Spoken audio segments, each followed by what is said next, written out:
चलो चलो नीचे उतरो। क्यों? अरे उतरो तो सही। अब पूछो कि हमने दूसरा थप्पड़ क्यों मारा? ये हमने गुस्से में नहीं मारा, ये हमने इसलिए मारा ताकि तुम्हें पहला थप्पड़ याद रहे।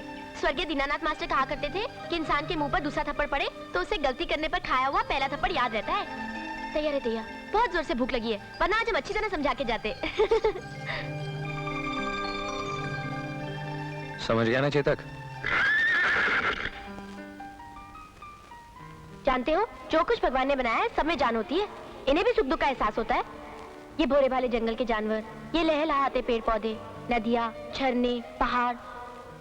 अरे इसमें हंसने की क्या बात है? विश्वास नहीं होता ना तुम्हें?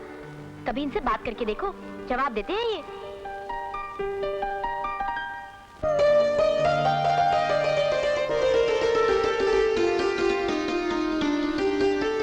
अरे शहरी बाबू तुम? तैयार है भैया? एक ही थप्पड़ में हमारी बात समझ गए। अरे हम तो स्वर्गीय दीनानाथ मास्टर हो गए। स्वर्गीय? तुमने कल भी यही बात कही थी। भला ये दीनानाथ मास्टर है कौन जो स्वर्गीय होने के बाद भी तुम्हारी जुबान पर बैठे हुए हैं? वो तो हमें भी नहीं मालूम, पर तुम एक बात तो बताओ कि तुम्हें हमारी बात इतनी जल्दी कैसे समझ में आ गई? तुम्हारे करारे थप्पड़ की वजह से। वो तो आनी ही थी, शुक्र करो एक ही थप्पड़ में आ गई। तैयार है भैया? जानना पहचान बात करते ही चले जा रहे हो। जान पहचान तो कल ही हो गई थी, उस बेचारे जानवर की वजह से। वैसे लगता है कि तुम अब भी मुझसे नाराज हो। नाराज तो थे हम, फिर हमने सोचा पल्लवी, ये शहरी बाबू तो तेरी तरह जानवरों से प्यार करने लगा है, तो कर दे दुश्मनी खत्म। सो कर दी। अब हम ये सोच रहे हैं कि तुम्हें क्या कह के पुकारे। मेरा नाम राजा है। हमने पूछा तुम्हारा नाम? राजा हो या गंगू तेली, हमें क्या लेना देना? तुम बोलते बहुत हो। वैसे हम ये सोच रहे हैं कि तुम्हें साथी कह के पुकारे। साथी? साथी का मतलब समझते भी हो कि नहीं? नहीं, समझा दो ना। ओफो, क्या क्या समझाना पड़ेगा तुम्हें। साथी का मतलब होता है जन्म जन्म साथ निभाने वाला, जिसके साथ रहने को जी चाहे, जिससे बातें करने को जी चाहे, और जिसके मुंह पर थप्पड़ मारने को जी चाहे। वो तो हमने गुस्से में मार दिया था, दोस्ती में इतनी जोर से थोड़ी ना मारते हैं। लो, हम भी यहाँ खड़े खड़े तुम्हारी बातें सुन रहे हैं और यहाँ पेट में चूहे कूद रहे हैं। अच्छा हम जाते हैं, बहुत जोर की भूख लगी है। लो, हमारी अकल भी मारी गई है। अभी अभी तुम्हें साथी कहा और अकेले चल दिए खाना खाने। अब खड़े खड़े हमारा मुंह क्या देख रहे हो? चलो हमारे साथ, हम उस पहाड़ी के पीछे रहते हैं। तो आ जाओ घोड़े पे, जल्दी घर पहुंच जाओगी। ना बाबा ना, एक जवान लड़का और एक जवान लड़की एक साथ घोड़े पे नहीं बैठते। क्यों? ये बात तुम्हारी समझ में नहीं आएगी। तो समझा दो ना। वो भी समझा दूंगी बाबा, पहले घर पे तो आओ। चल।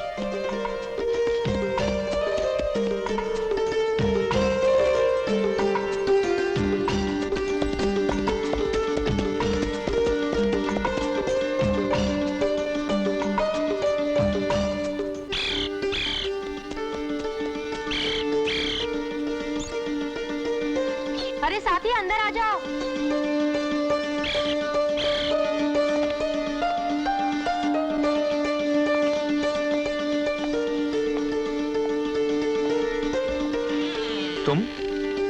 तुम क्या उड़कर आ गई? तो क्या तुम समझते हो कि तुम्हारा घोड़ा ही हवा से बातें कर सकता है? जानते नहीं, जवान लड़कियां हवा की तरह इधर उधर घूमती है, जैसे कि तितलियां। ओह, तो ये आपके स्वर्गीय दीनानाथ मास्टर ने कहा होगा। अरे तुम्हें कैसे मालूम? वैसे ये बात तो बाबा बताते हैं। तुम्हारे बाबा और मास्टर जी की कही हुई बातें इलाके के सब लोग जानते हैं। हाँ, सो तो है। अरे तुम अभी तक खड़े हो? बैठो ना साथी, ये देखो हमारे बाकी मीठे मीठे फल खाओ ना। अब बताओ कि एक जवान लड़का और एक जवान लड़की एक साथ घोड़े पर क्यों नहीं बैठ सकते? तुम तो एकदम बुद्धू हो। स्वर्गीय दीनानाथ मास्टर कहते थे कि शादी से पहले लड़का लड़की से टकराता है तो क्या होता है? बिजली कड़कती है। फिर? बेचैनी होती है। फिर? दिल पे अधिकार नहीं रहता। फिर दिल ऐसी जगह ले जाता है जहाँ से अकेले लौट नहीं सकते। ऐसा क्यों होता है पल्लवी? लो, अब ये भी मुझे बताना पड़ेगा। भैया रे भैया, कैसे बेशर्म हो अनाड़ी कहीं के। उन दोनों में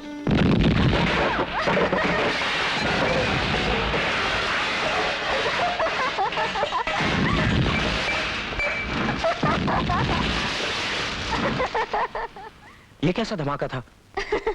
वो पीछे पहाड़ी है ना, वहाँ पे बारूद लगा के चट्टाने तोड़ते हैं। हर बार धमाके पे ऐसा ही भूचाल आता है क्या? अरे ये तो कुछ भी नहीं है। कभी कभी रात को जब बड़ी चट्टान तोड़ते हैं ना, तो इतनी जोर से धमाका होता है कि हमारी झोपड़ी पीपल के पत्ते की तरह काम जाती है, और सोते सोते हम बाबा के बिस्तर पे पहुंच जाते हैं और बाबा हमारे बिस्तर पे। इसमें इतना हंसने की क्या बात है? मैं कोई झूठ बोल रही हूँ? सिर्फ झूठ नहीं, महा झूठ। अरे ये तो वही बात हो गई कि बादल में बांस डाला और बारिश हो गई। बंडलबाज। क्या मैं बंडलबाज हूँ? थोड़ी देर ठहरो, सब पता चल जाएगा। स्वर्गीय दीनानाथ मास्टर कहा करते थे, हाथ कंगन को आरसी क्या और पढ़े लिखे को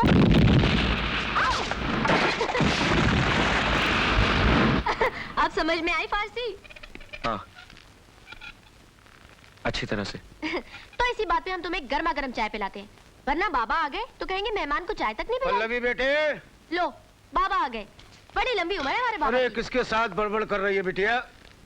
नमस्ते जी। जीते रहो बेटे।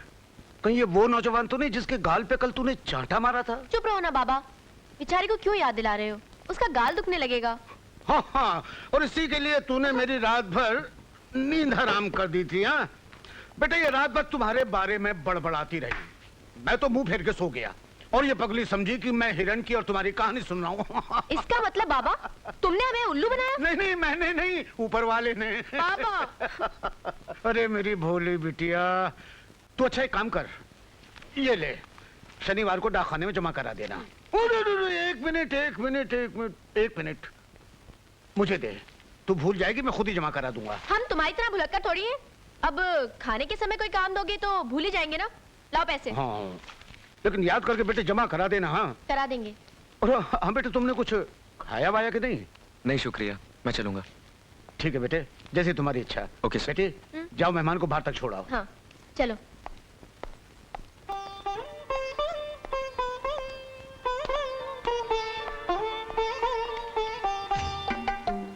अच्छा चलो पल्लवी, फिर मिलेंगे। पल्लवी नहीं, साथी। इतनी जल्दी भूल गए? अच्छा बाबा, माफ कर दो साथी। See you. चल बेटा।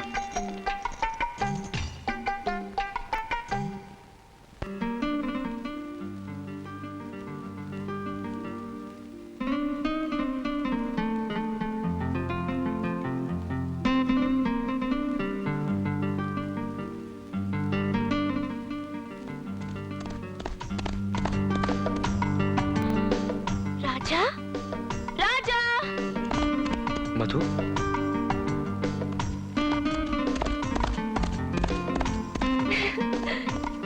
Hello Raja. Hi Madhu. What a pleasant surprise. मैं तो ये सोच भी नहीं सकता था कि इस पहाड़ी जंगल में तुमसे मुलाकात हो जाएगी। ये हमारा इलाका है राजा। यहाँ से उस तरफ जहाँ तक तुम्हारी नजर जाएगी, ये मेरे पापा शमशेर सिंह राणा का इलाका है। लेकिन ये बताओ, तुम हमारे इलाके में क्या कर रहे हो? जरा सी नजर घुमाओ, इलाका बदल जाएगा। यहाँ से जहाँ तक तुम्हारी नजर जाएगी, मेरे डैडी सूरज भान सिंह की हुकूमत है। तो फिर हम पड़ोसी भी हो गए। ये तो बताओ पड़ोसन, यहाँ अकेली क्या कर रही थी? एक तस्वीर बना रही थी। किसकी? किसी की भी हो। क्यों बताए? हम खुद देख लेंगे। नहीं राजा, अभी अधूरी है। अरे दिखाओ तो सही। प्लीज राजा, जिद मत करो। अब तो हम देख कर रहेंगे। राजा। दिखाओ। नहीं राजा। दिखाओ मुझे। नहीं प्लीज। देखने दो। मधु बिटिया, राणा साहब ने तुम्हें घर बुलाया है, जल्दी।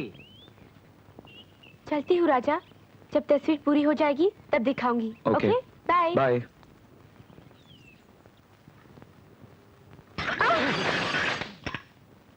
देख के चलिए ना काका। हाँ बिटिया, हम ही ना देख सके कि तूफान मेल आ रहा है। हाय राम। क्या बात है मधु, तेरे चेहरे पर इतने गुलाब क्यों खिले हुए हैं? किसी से शर्त जीत कर आई है क्या? ऐसा ही समझ लो माँ, तुम्हारी बेटी अब कभी नहीं हारेगी। आखिर बेटी किसकी है?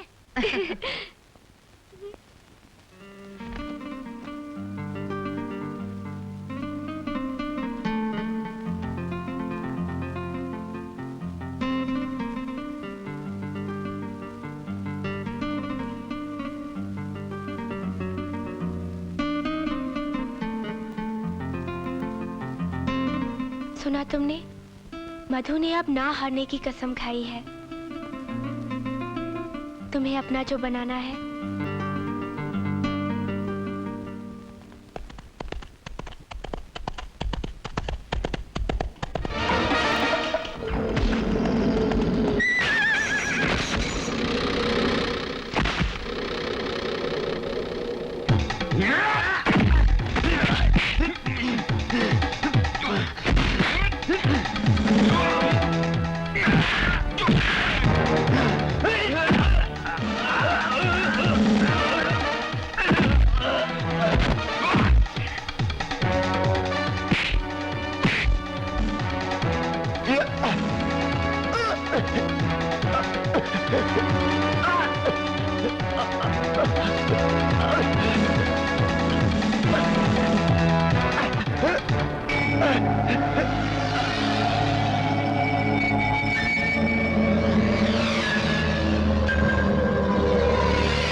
चले जाओ यहां से।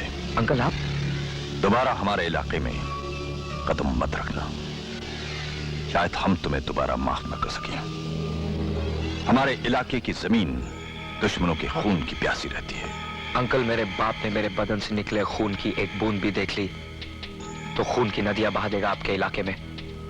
लेकिन आपकी मुझसे क्या दुश्मनी है? इसका जवाब तुम्हारा बाप सूरज भान देगा।